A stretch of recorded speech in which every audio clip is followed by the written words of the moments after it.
Hi everyone, it's Roger here from What's on DisneyPlus.com. A quick news update for you guys on the future of Disney Plus and Hulu. But before we go any further, make sure you do hit that subscribe button to keep up with the latest Disney Plus news. So earlier this week, it was revealed that Disney has finalized its deal with Comcast to take full control of Hulu, and that's going to be taking place in July. Disney have to pay an additional $400+ million to Comcast to finally wipe it out, and they get full control. Now, we're going to start seeing some changes to Disney Plus and Hulu because of this deal.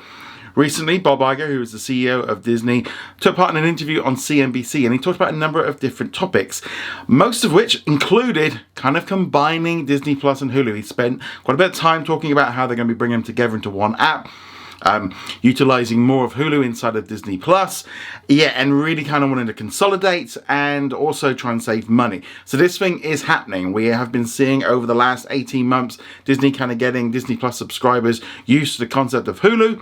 And also, Hulu have been getting used to seeing Disney Plus content as well. Yeah, so it looks like it's all going to start kicking off. Again, with a merger. I've been saying this for years. This is what they need to do in order to compete with Netflix and Amazon, is get these apps together, a single experience. And we've just seen the blurring of the lines between the two platforms has just got sort of more and more mixed up over the last year. So this final combination, people are likely going to be like, oh yeah, that makes sense.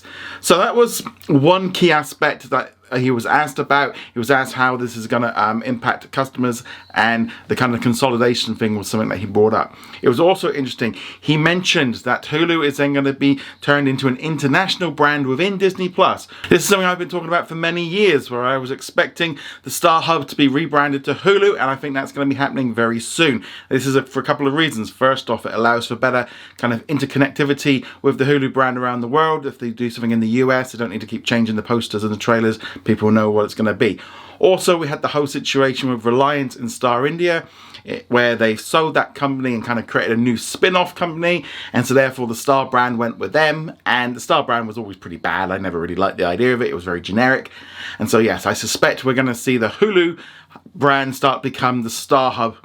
And very, very soon. We've already seen in Canada that they've been starting to use that Hulu branding on some of the originals. So I suspect that will happen. Whether or not that happens at the same time they do the merger in the US and just do a big rollout and kind of go, Hulu is now on Disney Plus kind of thing. Because they're going to need to do some kind of international marketing to let international audiences know. But also they're not maybe going to want to confuse the sort of the US audience with what's going on. But I fully expect we're going to be seeing it pretty soon. These are words directly from Bob Iger, that they're going to be doing a consolidation, one app experience. That is what's going to be happening. And again, more integration within the apps. During that same interview, Bob Iger also revealed that Disney Plus is going to be following what they've done with Netflix, where they're no longer going to be reporting the quarterly results of how many subscribers they've got. They're going to be doing that.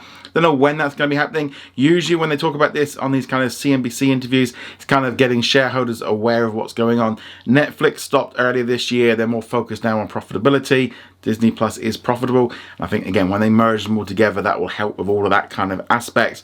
But yeah, so we're not going to be getting those regular quarterly updates of how many subscribers Disney Plus has, but I suspect we'll still get those big milestones. You know, if they hit, 150 million, 200 million, they're still going to want to kind of toot their horn when something goes good. But it can be a little bit disappointing not having that news, but also it does mean they're not going to get those little updates when they sort of say, when the results are a little bit bad, oh, they've lost 1 million, they've gone up 1 million, they're going to get rid of all that kind of bad negative PR, which obviously a bit of spin. It does help them control the narrative, but that is definitely something to be looking forward to.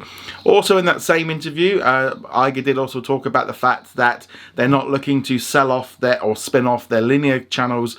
They're kind of looking now that all of their content is kind of together, like linear and streaming are essentially one business, and they work together. Content is on both, and they feel like they're doing something a little bit different to like Comcast and Warner Brothers, where they're kind of utilizing this as one big business rather than trying to spin it off, which I think most of that is down to them trying to basically try and get out of debt, etc. But Disney's in a very different position. But I'd love to know your thoughts on this. Do you think this is a good move, a bad move? What do you think of all of these big changes? Love to hear your thoughts on this in the comments below. Go check us out over at whatsondisneyplus.com. Like, follow and subscribe, and I shall see you guys soon. Laters.